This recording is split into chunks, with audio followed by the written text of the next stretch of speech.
Adajan honey park વિસ્તારમાંથી ચોરી થયેલ લેપટોપ મોબાઈલ ફોનની ઘરફોડ ચોરીના ગુનાનો ભેદ ઉકેલીને રીઢા આરોપીને પકડી પાડતી સુરત શહેર ક્રાઇમ બ્રાન્ચ. સુરત શહેરની ક્રાઇમ બ્રાન્ચે અડાજણ હની પાર્ક વિસ્તારમાં થયેલી ઘરફોડ ચોરીનો ભેદ ઉકેલીને રીઢા આરોપીને ઝડપી. પોલીસ કમિશનર શ્રી સુરત શહેરની સૂચના અનુસંધાને સંયુક્ત પોલીસ કમિશનર અને નાયબ પોલીસ કમિશનરના માર્ગદર્શન હેઠળ સુરત ક્રાઇમ બ્રાન્ચના પોલીસ ઇન્સ્પેક્ટર શ્રીની રાહબરીમાં મોબાઈલ ચોરી સ્ક્વોડની ટીમ પેટ્રોલિંગમાં હતી. આ દરમિયાન તેમને ચોક્કસ બાતમીના આધારે અડાજણ BAPS મંદિર પાસેના રસ્તા પરથી આરોપી રુસ્તમ ઉર્ફ બંદર ઇમરાન શેખને ઝડપી પાડ્યો અને તેની પાસેથી લેપટોપ નંગ 1 અને મોબાઈલ ફોન નંગ 1 કુલ ₹23,000ની મત્તા કબજે કરવામાં આવી. પૂછપરછ દરમિયાન આરોપીએ કબૂલાત કરી કે તેમણે 2 નવેમ્બર 2025ની મોડી રાત્રે અડાજણ હની પાર્ક રોડ પર આવેલી પ્રતિક હાઉસ સોસાયટીના એક મકાનમાં પ્રવેશ કરીને ચોરીને અંજામ આપી હતી.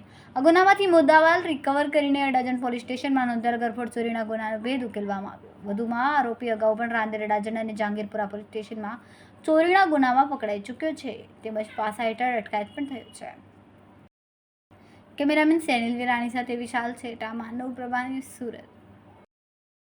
અમારા વિડિયોની નવી અપડેટ મેળવવા માટે સબસ્ક્રાઇબ કરો માનવ પ્રભા ન્યૂઝ ચેનલને.